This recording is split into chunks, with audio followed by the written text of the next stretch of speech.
Welcome to the latest episode, Mondays in MMORPGs.com. Actually, Yay! we don't have a website, but still. Welcome everyone. It's for future. We're manifesting. Future reference. We might spin off our own website. Um, Thanks to everybody. This is our second vodcast of 2020. Last week was a really good topic, and we've got a follow up, which we teased at the end of last session, which we can Yeah. get into shortly. This is from Omega Contagion on the Saga of Leucemia Discord, as opposed to the Renfail's Refuge Discord. He says a hot topic floating around right now is action bars and limited action sets slash bars. Curious to hear your stance on those in an upcoming episode of Mondays in MMORPGs.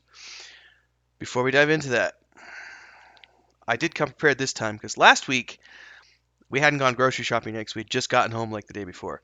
So I have Lachero, which is a Mexican wine. This is a Zinfandel 2017. It is quite nice. And since I'm cold, I'll have a little bit of wine to warm me up. You ever tea? Yes, no? Yes. Yeah. I'm Cheers. holding my Cheers. my teapot. Cheers. For me, it's black tea flavored vanilla. Blackberry or Vanilla and black tea. No, dark blue and tea. black tea?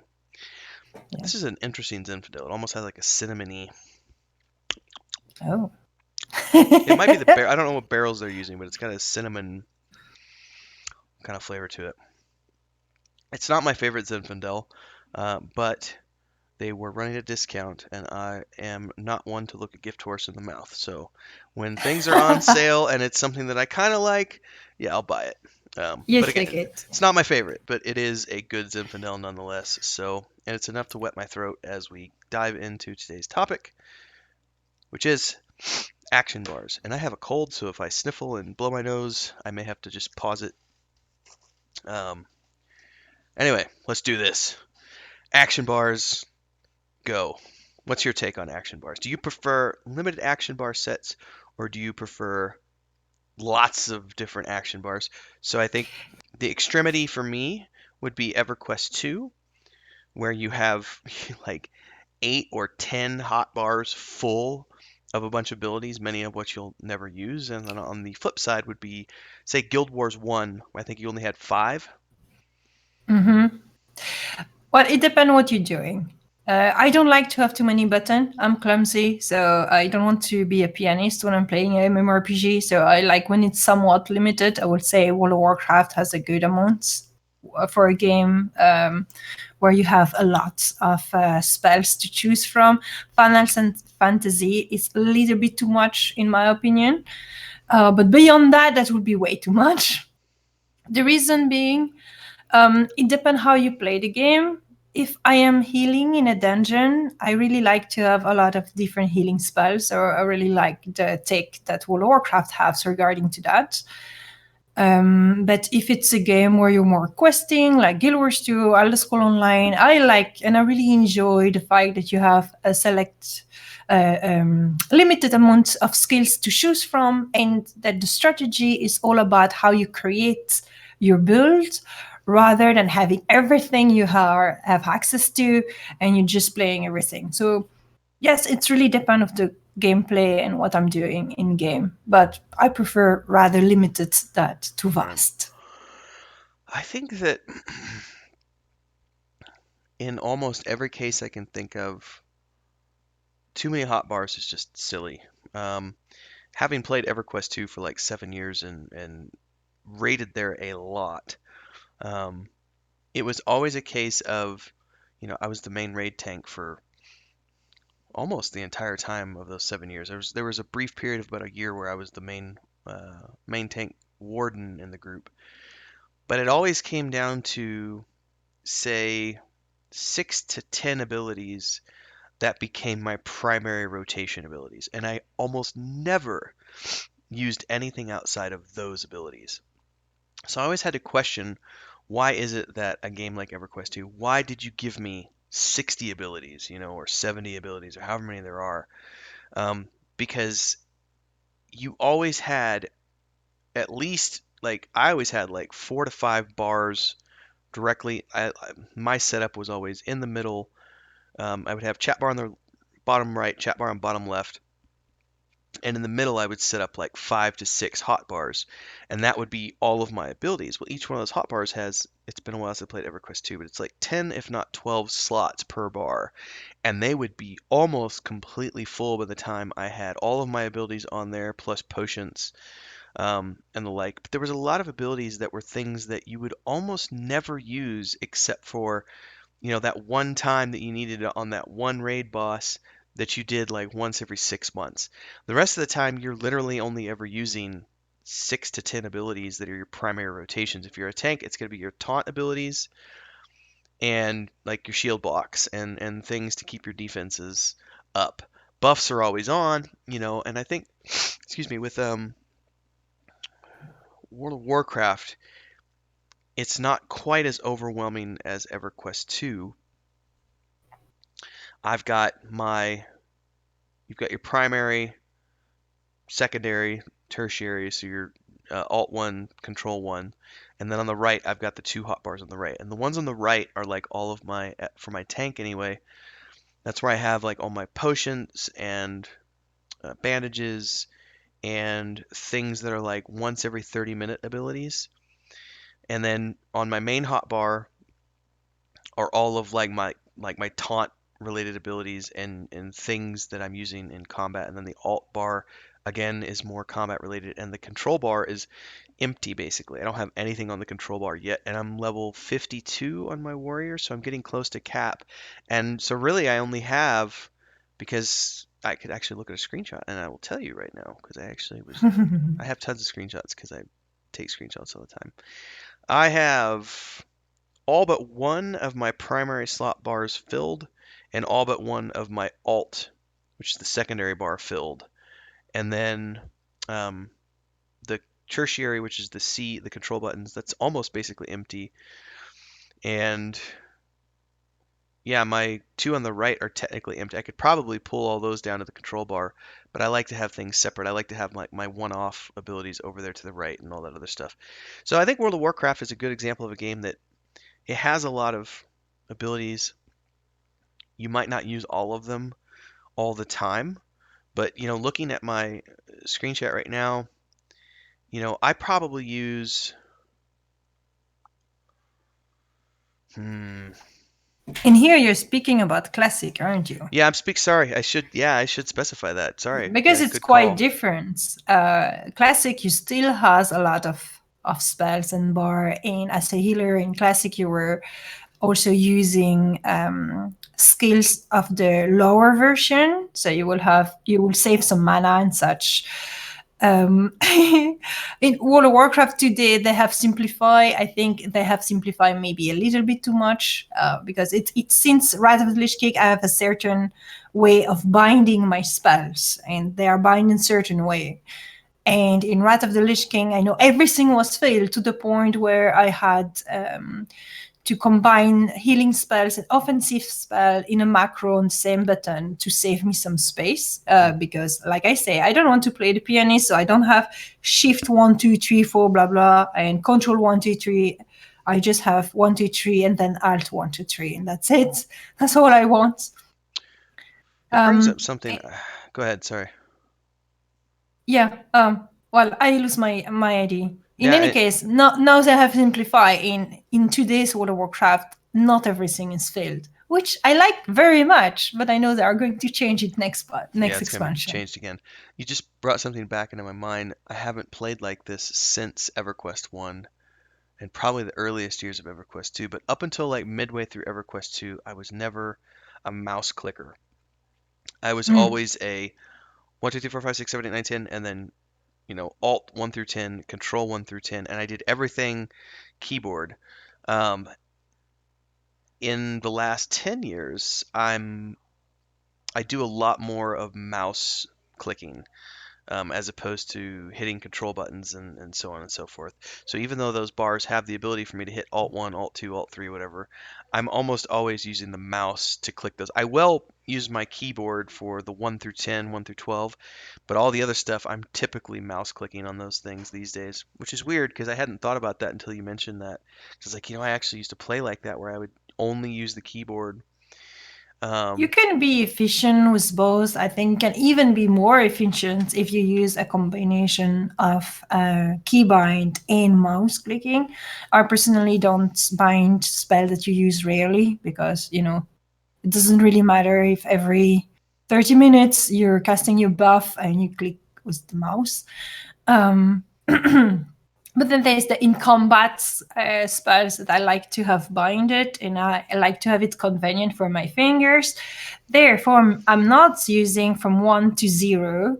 I'm using Q, E, R, F, C, V, X, and the alt version of it, and then of course the 3 mouse button. I don't like to use a gaming mouse button because I don't know how my fingers will remember all the button that you have on the side of the mouse, but that's just me. And the reason why I'm stressing was a game that has too many spells is really a question of keybinds. And generally, when I start a new MMORPG, my first stress is to have this key binding set up right. And considering that I've been playing for so long with a certain uh, structure, which is the one I use in Wrath of the Lich King World of Warcraft, and I have put a lot of thought into it. Everything else, every other game, I'm going to replicate this kind of things. My slow heal will be there, my dot will be there, my area heal will be in that place, yeah, etc. And I try to keep a logic. So if I stop to play a game for a very long time and I get back into it, I sort of remember instinctively where the buttons are. that makes sense. Um, I think for me in World of Warcraft Classic in particular, so in previous games, I have almost always boxed two characters, almost always. Um, in the very long ago, I used to box 3 or 4 characters in EverQuest 1. EverQuest 2, I've always boxed 2. It's just I've always boxed characters, but I've traditionally always done it just alt tabbing between the two and manually doing everything. But the software has gotten better these days, and there are sanctioned tools out there that Blizzard allows. So, for example, IS Boxer is one that I picked up when I first started playing. I just went and looked and like, what are all these boxers using? And it's interesting because I'd never used like keybinds before. Um, and I should preface this by saying that I don't box frequently. Usually I'm boxing when I'm playing with my brother, or if I'm having a really hard time getting a quest done and there's nobody else in the guild that's on to run a group or something, I might grab my healer and have him come help. But I played like the first few weeks boxing a lot, and then since then I just do it sporadically. And then of course I have my alts, and I do box the alts because I'm usually that's me time. I'm not worried about grouping with people. I just want to go Mhm. out and do stuff.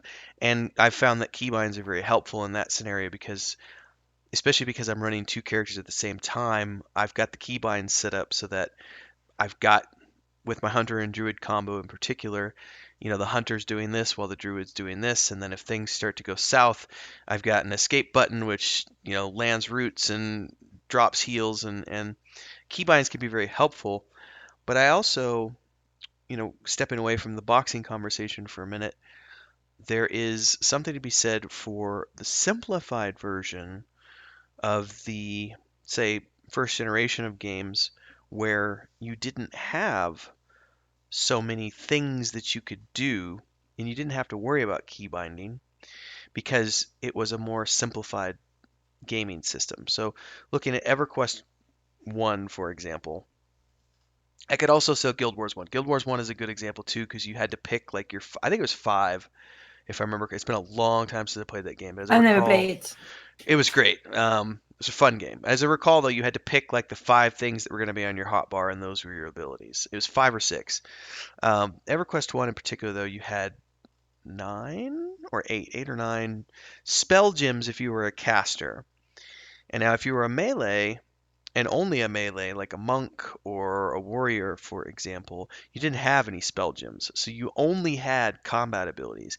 And you would only have, especially as you just got started, like when you first start the game as a warrior, I think you get kick and shield bash are like the only two things off the top of my head that you get as a warrior in EverQuest 1, like the classic version. And that's all you have for like 10 levels. And then at level 10, you might get something else. But as a warrior in particular, your repertoire is very, very limited. It's mostly taunt, kick, shield, bash, and that's kind of it. And then later on, they added combat disciplines, which allowed you to learn different things.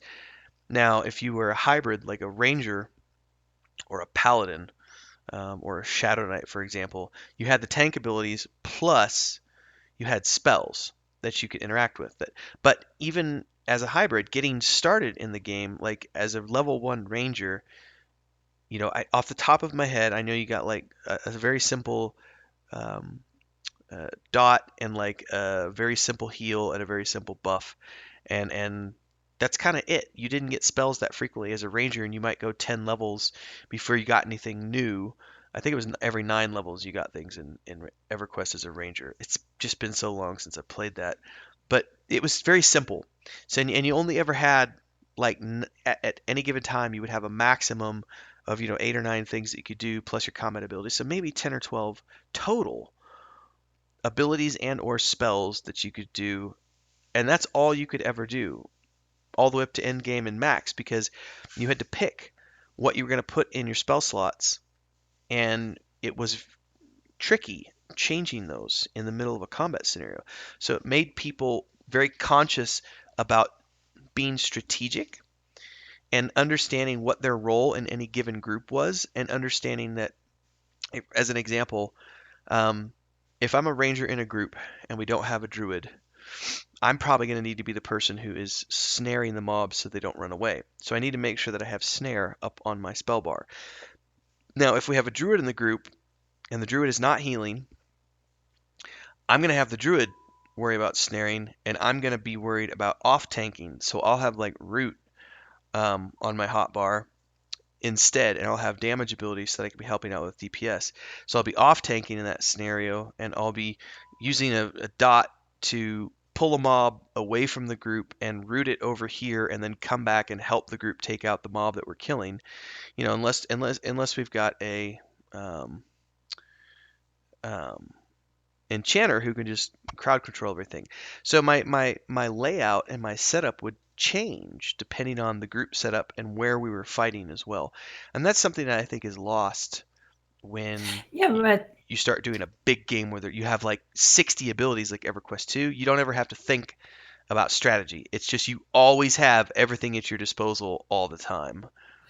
here, the way you describe EverQuest that I never played, it's like EverQuest, the way it was, is a sort of hybrid between the a lot of spells in the bar that you're selecting nowadays. So it was a little bit in the middle of both. So you did had access to a lot of spells in your spell book, but you could only select Yes. a certain amount of them, more than the more action-oriented games that you have nowadays, like you have in a Dungeon and Dragon game. You're waking up the morning, you're preparing the spells that you're going to use for the days, and you had this aspect, but you had, of course, knowledge of a lot more spells that you were not using all the time. Yeah, I think about I think that's something that a lot of people forget about Dungeons and Dragons. I don't know about the fifth edition because I haven't played a lot of fifth edition. But in first edition, second edition AD&D, for example, as a healer, you would load your 3 cure light wounds, your 1 cure disease, your 1 cure medium wounds, maybe a couple of command word or something, some damage abilities or dots. But once you cast those, you can only cast those once within a 24-hour period, and once you've cast all those spells, you're done for the day. Same with a mage, so you can memorize, 2 third-level spells, 4 second-level spells, 5 first-level spells, but once you've Mm. cast those for the day, so you have to be very judicious about when and where and how you use your spells in a traditional D&D setting. And one of these strategic aspects of that is it leads you as a mage, for example, to always want to have other ways of contributing to the group than just through spells. So you would Hmm. seek out, for example, I'm going to be squishy, so I'm probably, some guys like to have a staff and be like a battle mage. I always preferred to have a sling. Even when I played Baldur's Gate 2, Elder, Icewind Dale 2, those games, my mages always wield slings because or darts, one or the other, because you can either one of those is a ranged weapon, and you can get some really cool slings which have bonuses. But then you get things like you could have exploding bullets. These. So you're chucking these rocks at a mob, and it hits and it explodes and does like 6 points of fire damage, and can do a dot. And then darts. You can have poison darts, paralyzed darts, ice darts, fire darts. There's all of these cool ammo things you could get. So it was a way for you to kind of continue peppering the mob with small damage in between doing spells so that you could Hmm. keep going throughout the course of a game day without being useless. Because if you didn't have those things, then you would be completely worthless. Because if all you had at the end of the day was a staff or a knife, and you're in there trying to stab goblins, first of all, your attack rolls suck because you're not a melee character, so you don't have any bonuses to your attack rolls. Hmm. Your defense sucks, so if the mob decides to turn on and smack you, you might get one Yeah. shot because you've only got like 9 hit points. So there's a lot to be said for early Dungeons and Dragons of being strategic about when and where you use your spells and your abilities because they were often on timers or cooldowns or once a day abilities. So you have to think. And I think that's what the lesser number of abilities leads to is more strategic thinking. So I know when the question in particular was, asking about games like Pantheon and our game, you know, why we're doing it this way. And I could say that, I'm assuming that Pantheon is doing it in a very similar fashion because they're coming from a similar background in the sense that we're all kind of inspired by the same games. But I know for us specifically, we wanted to do a limited action bar from the very beginning because we appreciate that component, that strategic effect. It always drove me nuts in EverQuest 2 where, you could, at the drop of a hat, be anything you needed to be. And that's the same thing that I don't like about Final Fantasy XIV with the job system, because there's no strategy involved in creating a character or learning how to play a given character. This is my opinion, obviously, Hmm. because you can click a button, switch jobs, now you're doing something different, and for me, there's a lack of strategy in that. Whereas if I know that I'm limited by this, my character is a warrior. He's not dexterous. He doesn't have high intelligence. He can't cast spells. My job is to get aggro, hold aggro, defend the group. So I need to do a few things very importantly. I need to learn how to pull. I need to learn how to control aggro. I need to turn the mobs so that nobody else is getting hit, and I need to be able to defend my group mates from getting attacked. Now, to do that, I only have a range of, say, 10 abilities to choose from.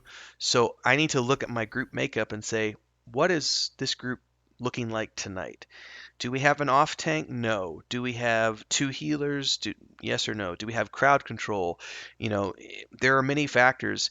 And there is some of that in World of Warcraft Classic in the sense that our group, my tanking strategy will change depending on if we have a mage or a warlock in the group.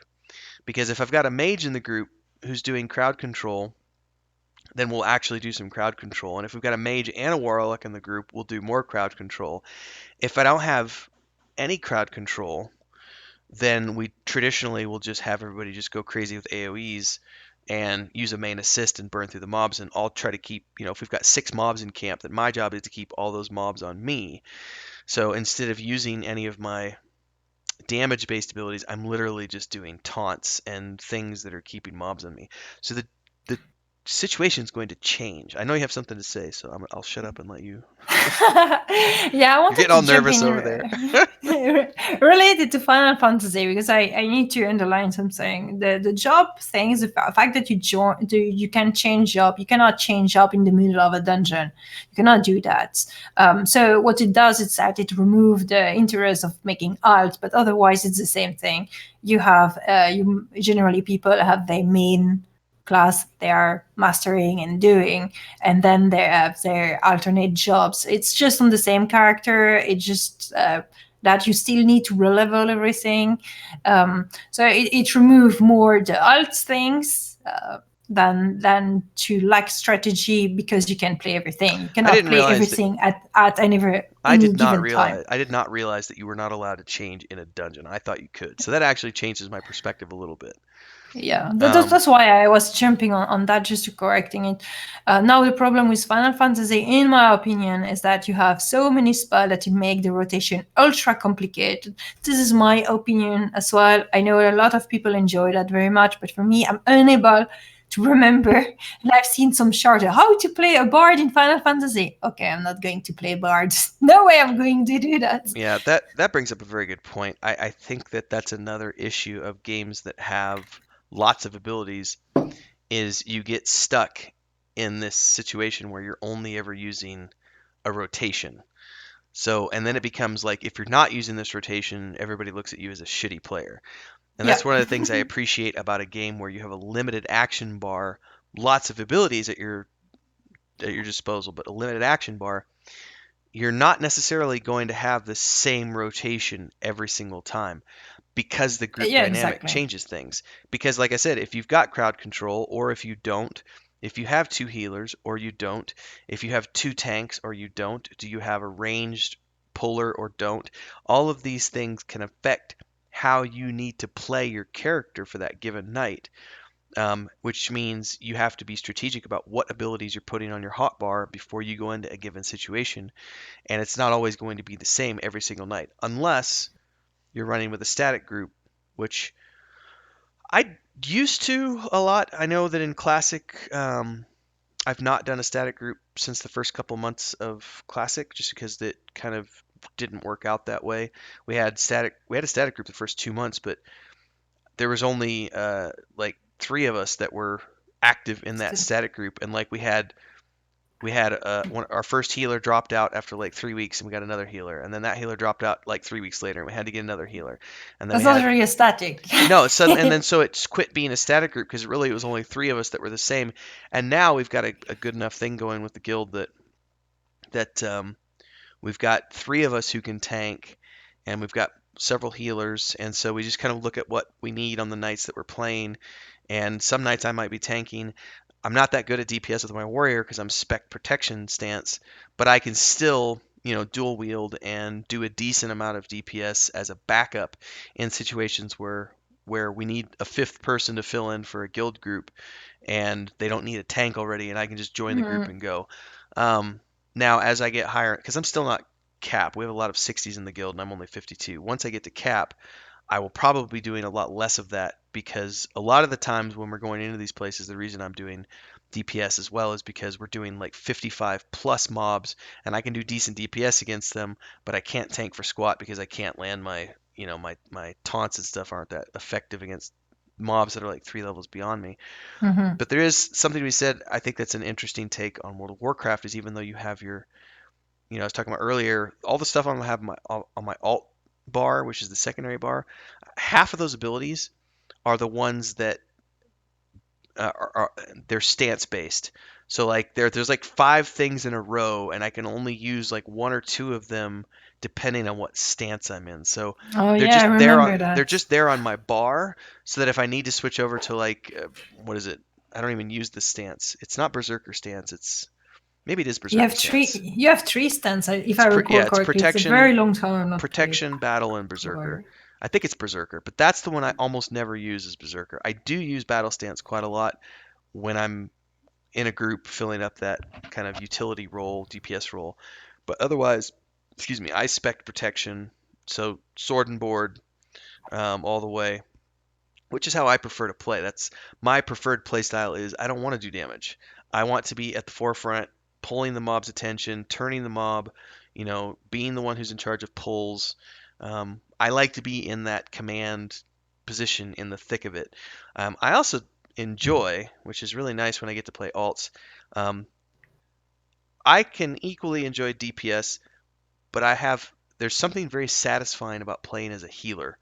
Um, Oh yes, because because that's my role. I've done I main healed raids for about a year and a half in EverQuest 2, and I've always had healer alts over the years, and like my healer box is mid 30s, like 36 healer, holy priest, and there is something satisfying about so from a pickup standpoint, doing a pickup group,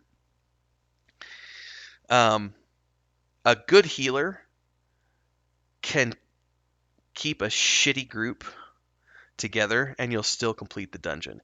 But if you have a shitty tank, the group will fail and you'll wipe over and over and over and over and Hmm, over. Um, that's true.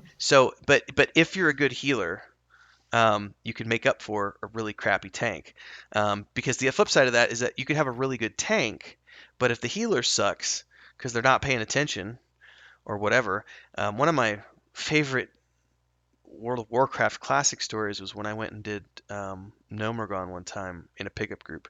I don't do pickups very often, but I did this one, and I joined the group, and there was a paladin and a druid in the group. There was no priest. So the paladin was supposed to be doing heals, and the druid was supposed to be on backup heals. And we started off the dungeon, and immediately the paladin starts pulling all the mobs. And I'm like, why are you pulling? You're the healer. My job is to pull, not yours. Like, do you not understand how tanking works in World of Warcraft? Like, the mob needs to be on me. I need to be getting hit so that I can be generating rage, which is how I use my abilities. If I'm not getting hit, it doesn't work like that. But he just kept pulling. The druid decided that he didn't want to heal. He wanted to be in cat stance and feral, so he wanted to do DPS. So I've got my healer pulling. I've got my backup healer doesn't want to heal. He only wants to DPS. The mage refuses to crowd control anything and just wants to AoE everything, right? So I'm dealing with my healer pulling groups of like 3 to 5 mobs, and I'm trying to get all of those mobs off my healer. The mobs are ping-ponging between me and him, and then suddenly the mage starts doing AoE damage. Now the mobs are running at the mage, and I'm trying to pull mobs off the healer and off the mage. Meanwhile, the stupid druid who's doing DPS is over DPSing on mobs that I'm not aggroing properly because I'm trying to be over. So the mobs are literally just ping-ponging everywhere.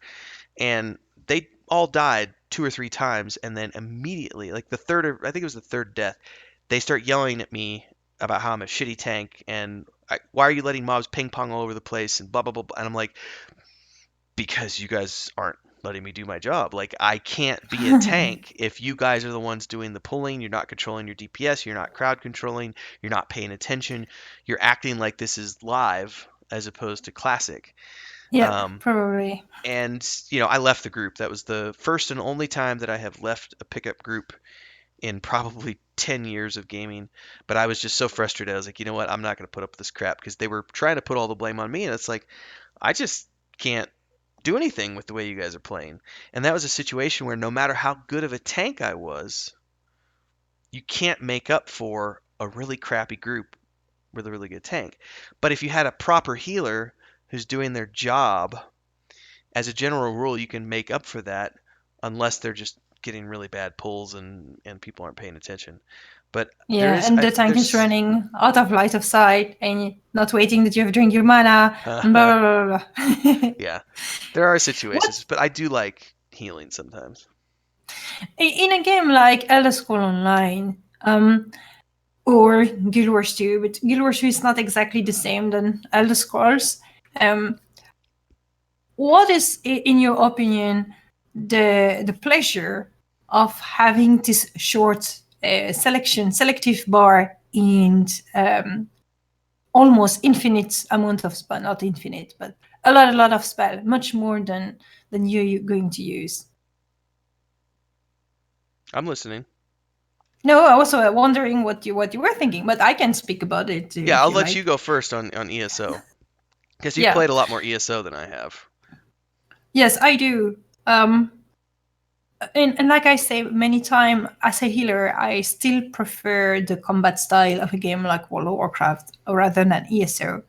But the thing that I really enjoy with the limited amount of bar is the comfort that you do not have to think so much about your keybind and your button. It's relatively simple, so you will select your spells and then you will only have to use that many abilities and that will be it.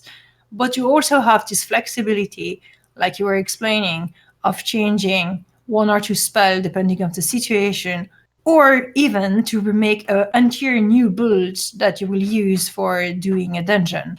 For instance, if you're playing a healer in Elder Scrolls Online, you might want to have a more aggressive build for questing when you're alone or something. And once you go into a dungeon, you will change your bar, you will change one weapon or so, and you will have something completely different. If you're going in a trial, which is the equivalent of a red, you will take some other spell as well and some other equipment that suit together with those spell. So it's really more about adapting yourself from a situation to a situation, but you also have the possibility of not being completely lost of how to play your character constantly. So it has, in addition, a more simple effect on that regard. You not need to be a pianist to play your character, and in the same times, it gives you a variety, a diversity, a flexibility that you do not maybe have in other occasions.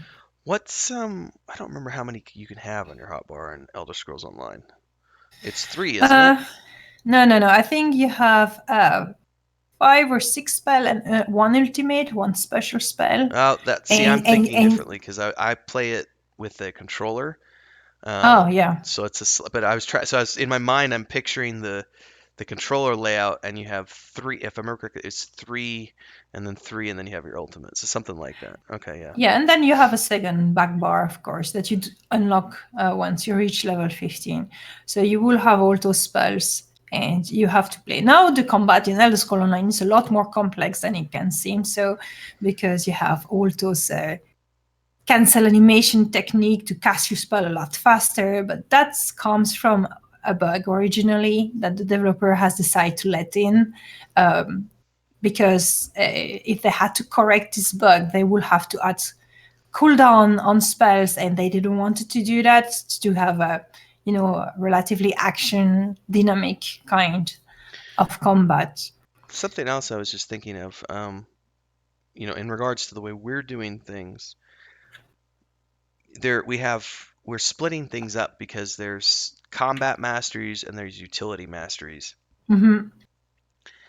and some utility masters can be used in combat scenarios. Some of them are for out of combat. So like tracking is out of combat, foraging is out of combat, sense heading. Um, uh, these are all things that are on your hotbar and take a slot, but they're meant to be used in out of combat scenarios. But then you have other utility masteries, for example, bind, Bandage. yeah, bandage, which can be used in or out of Hmm. combat. So if you think about it like that, we're splitting things up between the combat side of things and the utility side of things. In our game, probably more than other games that I know of anyway, you're going to have to be making decisions about the overall development of your character, not just about the combat. Now, you might be someone who has rolled a combat exclusive character who doesn't care about utility. Like maybe you don't even take any utility masters because you're like, nah, those are boring. I don't want to deal with, harvesting. I don't want to craft. I don't want to bind wounds. I don't want to forage. I don't want to do any of that stuff. I don't want to track. I don't care. I just want to kill mobs.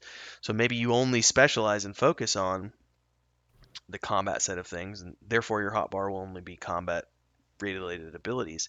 But I would say, in my mind, the majority of players are going to be doing some sort of well-rounded character. As a good example, we were talking about this last night. For testing purposes, I rolled. So I took the Knight Mastery, I took the Life Mastery, which that right there basically makes me a Paladin because I've got combat abilities and some healing abilities. And then I took Survival, which has, like forage and etc. And eventually it'll have tracking, things of that nature. And then I took skinning. So it's like, in this way I can be a, kind of self-reliant tank. Warden character. Sort of. I don't. Is that from another game? I'm not familiar with that one. Oh no, I'm just like, it's feel Oh, okay. like a nice name Yeah, for the it's just class. so it was just something I was playing around with. It's not something I would play in live. I've already, my primary character once we're launched and everything will be um, I will be a crowd control based scholar. So I'm going to be all about the mesmerize and mind bending and charm spells and and outside of that probably I don't know what I'll do outside of that, but I'll probably be a mixture of like spirit and air or spirit and earth or something.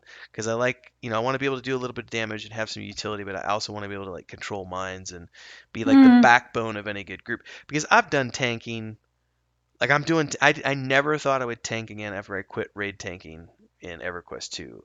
And when I quit that, I didn't game for a couple years and then I went and played Star Wars: Old Republic, which is another game that has a lot of abilities in your hotbars. Um, but you do use them all. I think you end up getting like two main bars. So it's not a lot. It's like, yeah, it's World 20 of some Warcraft abilities. level.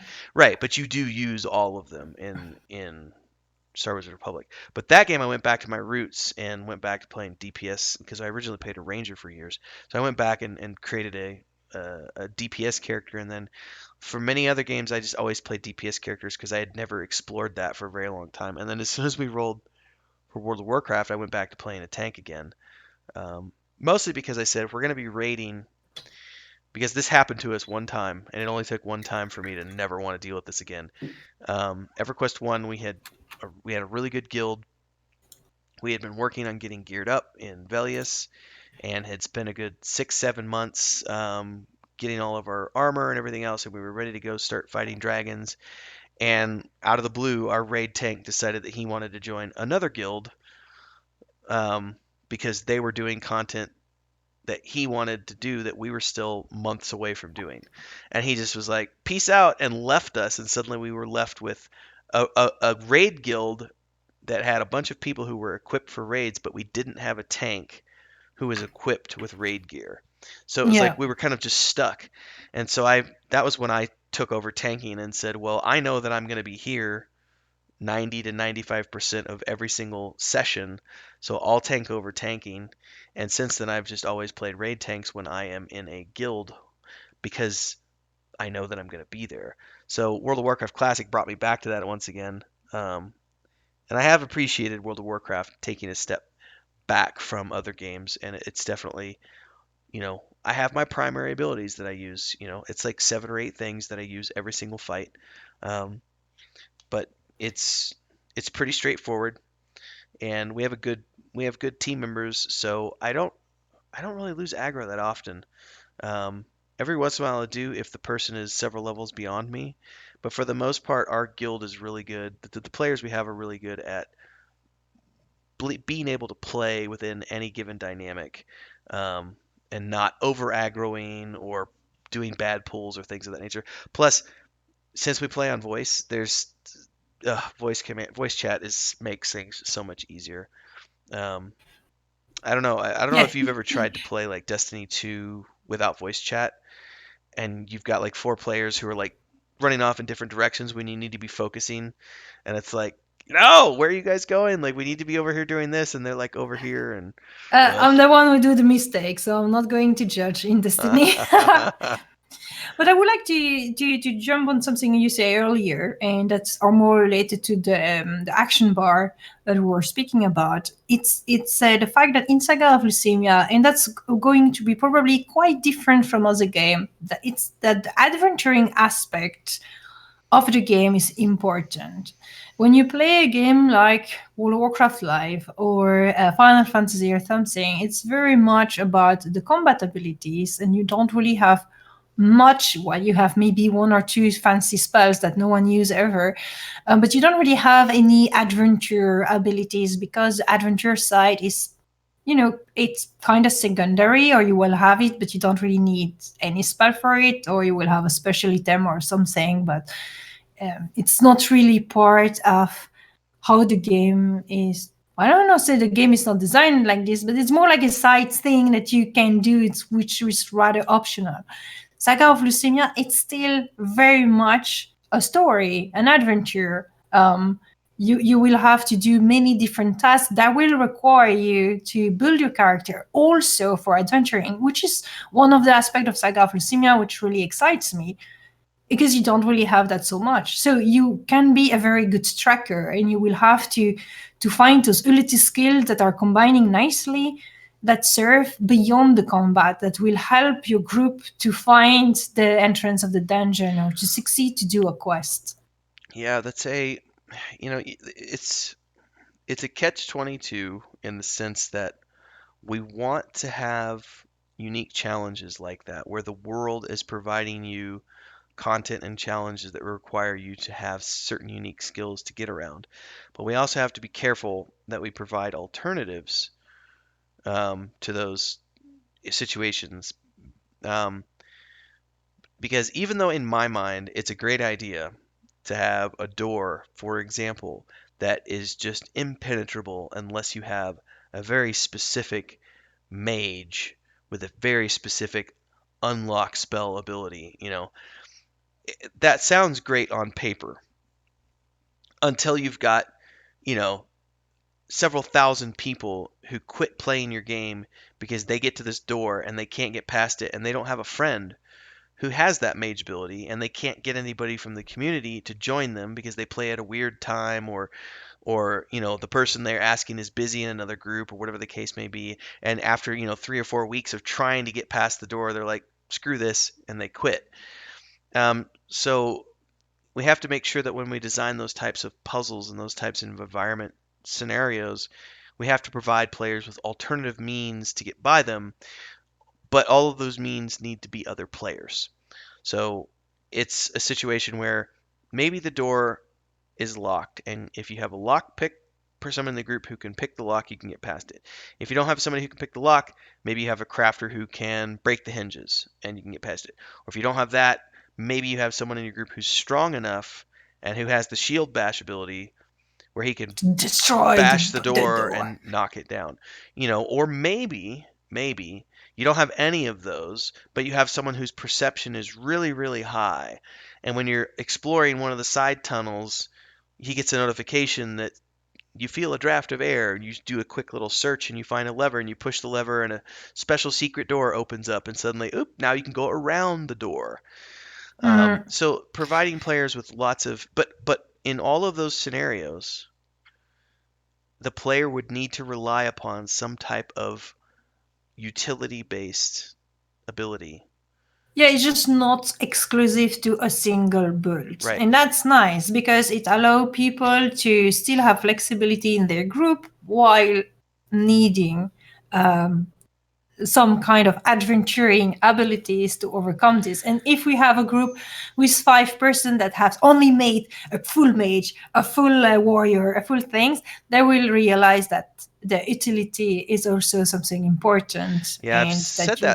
I've said that in the past that I envision a game where the challenges are complex enough where if you try to go into it with a traditional max DPS build like you Mm, would from another game, you're going to eventually come against a brick wall that you can't get past because you didn't do anything else. Like our game is so much more than just combat. Like most, if you think about, and I think that's what you're talking about in terms of adventuring, exactly, yeah. when you think about most MMORPGs or most video games in particular, the combat plays, the combat is traditionally the most important element of a game, especially when it comes to MMORPGs, because combat is how you progress, combat is how you get gear, it's combat's how you get resources, how you get coin, combat is where they funnel everything, and we're trying really hard to make sure that even though yes, combat is important in our game, just like it is in other games, crafting is also very important,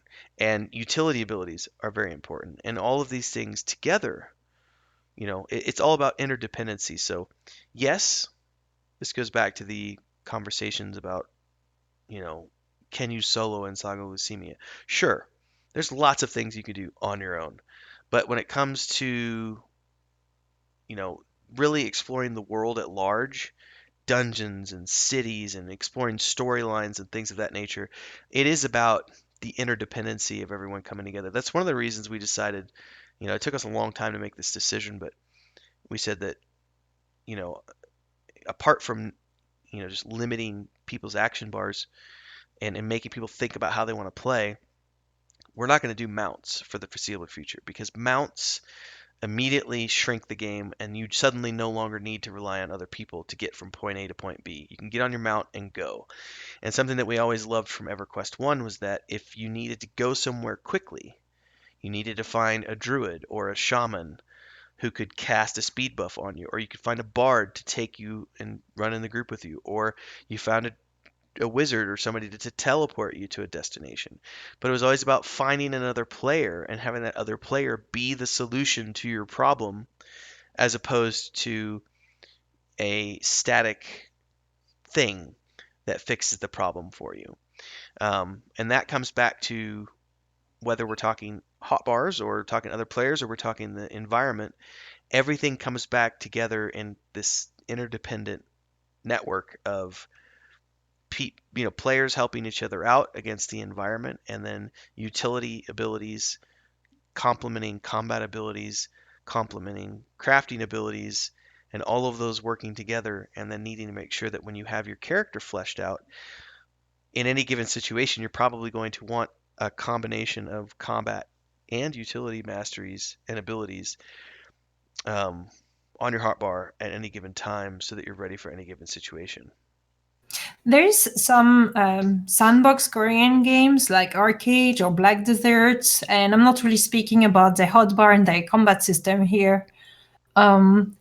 But those type of game also have this more, because it's sandbox, adventuring dimension. So not all of the game is only relatable to combat. So you can spend a large amount of time in Arcade or Black Desert and not kill a single mob and just focus on crafting, traveling, rising your horse, capturing them, different things like that, managing your team of worker and send them to the mine so you can't build your, I don't know, brew mastery or whatever. And I find that interesting. Of course, in those type of game, there's other problem like the grind, the pay to win aspect that exists, at least in Oh, some case.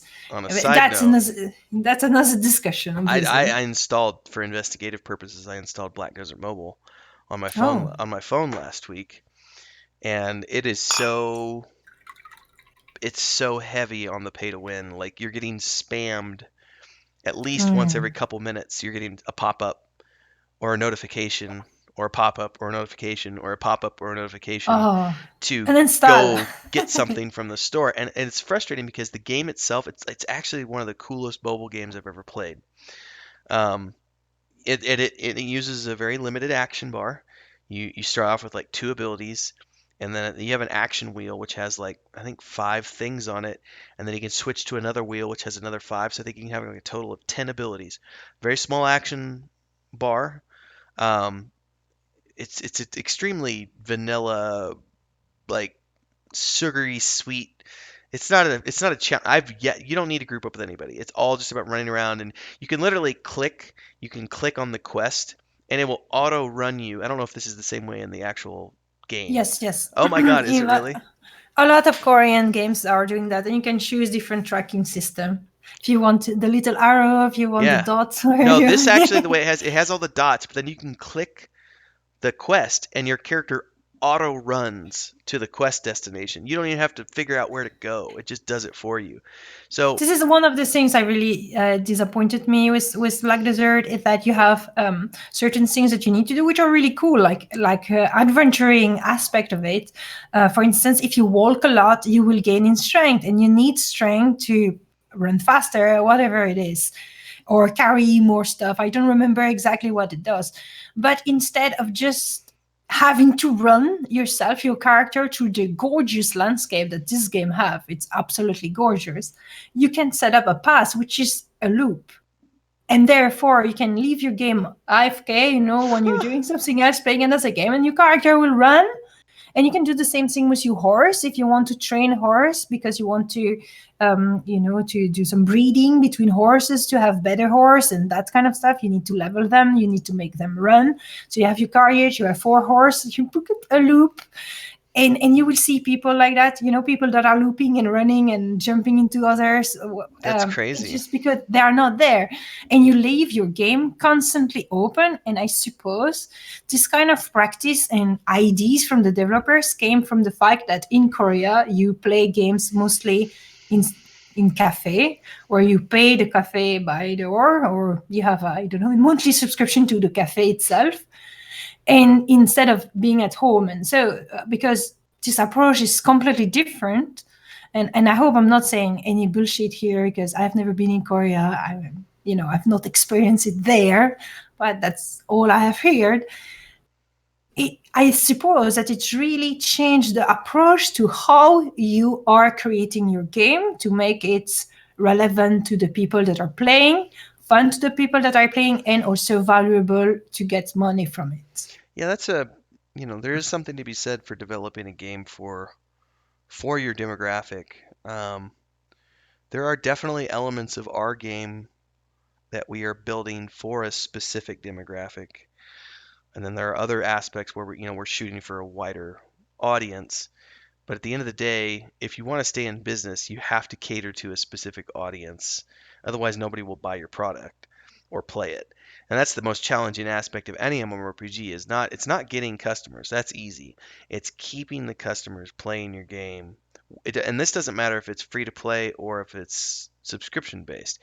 Doesn't matter. The goal of an MMORPG is to have players logging into your game consistently, repeatedly, day after day, Mm-hmm. playing session after session.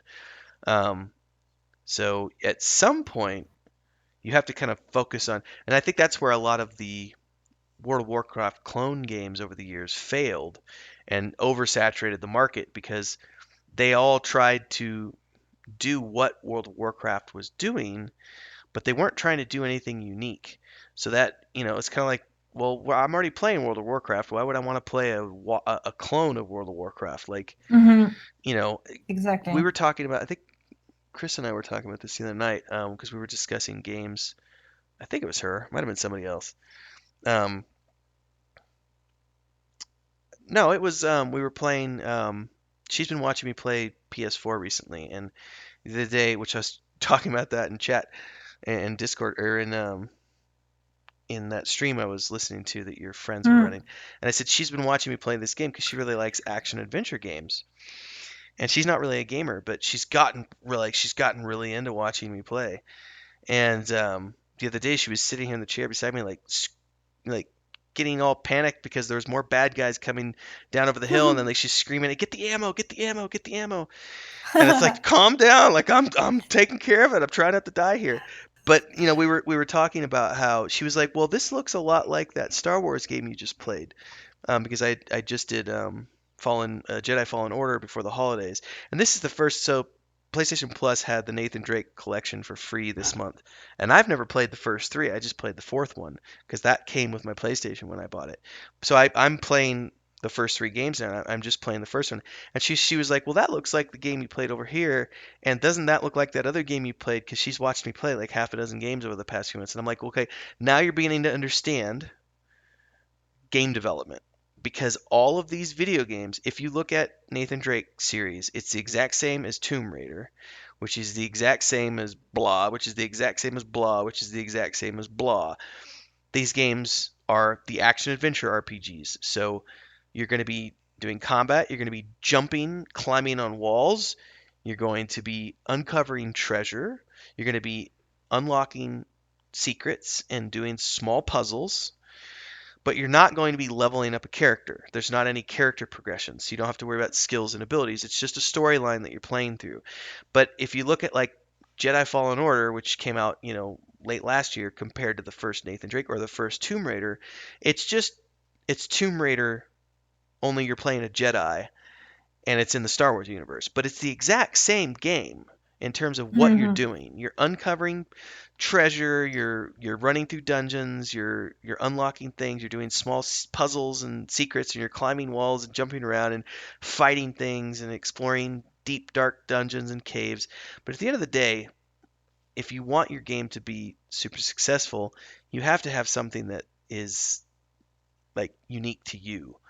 Um, and we're, it's just one of those things where when you start looking at all these MMORPGs that have been built, um, going back to your what you were mentioning about Korean games, I have no doubt. I don't live there either, but I have no doubts that they are catering to a specific market, which is also why you see mobile games being far much more popular in the Asian market. Also, Asian MMOs are traditionally more grindy than Western Mhm. MMORPGs because the people in the Asian market play games differently than the people in the Western market do. And I learned this the hard way. We did a product launch. It's been years ago now, like 2014. We did a product launch in Mexico using the exact same strategies that we had successfully used for a lot of products in the United States. We tried to launch a product in Mexico using those methods, and it failed miserably. Like our product just did not sell, and we had a great product. We were getting amazing reviews on social media. We gained like 100,000 followers on our Facebook page without spending a dime of advertising. Everything was going really good, and then we launched the product and it just didn't sell. And when we did all the analytics, what we found out was the Latin American market does not make impulse purchases like the American and Canadian market does. So North American Mhm. market, as an example, Amazon, when you buy something, Amazon will have if you like this, you might also like this, and they'll list like Yeah. 10 other products. And if it's like a $3 product, I'm not even going to think about it. I'm going to be like, that looks cool. Bump. Impulse purchase. Like you just, it's $3. It's like whatever, it's a cup of coffee at Starbucks. It's like, it's something that's so cheap that you don't think about it. It's an impulse purchase. And we do that as consumer driven North Americans. That's what you're trained to do. That's what the American model of capitalism is all about. Now, I'm not talking European market. I'm talking American market at Yeah, this I point. don't think in Europe is, at least I don't do that. Right. So, what we found out was that in the Latin American markets, people don't have that same level of disposable income, and more importantly, they're not addicted to credit cards like the North American markets are. So Mhm. everybody in the North America, from the time you're like 17 years old, you've got a credit card. So you're just trained that it's okay to use that card. Just put it on the card. Put it on the card. Put it on the card. You'll get rewards. You'll get points. You'll get free airline tickets. You'll get cash back at the end of the year. You'll get what blah blah blah blah. They give you all these reasons to use the card, and so people just don't even think about it. They just use the card for everything. And so all of these factors come into from a consumer purchasing standpoint. If you're targeting a North American demographic, you're going to build your product a certain way because it's going to sell a certain way in North America. It's not going to sell the same way in Latin America, and it's not going to sell the same way in Asia. So this is why it's important to, I think, from a personal standpoint, to consider working with publishers who have the experience in a relevant market, which is what a lot of companies will do.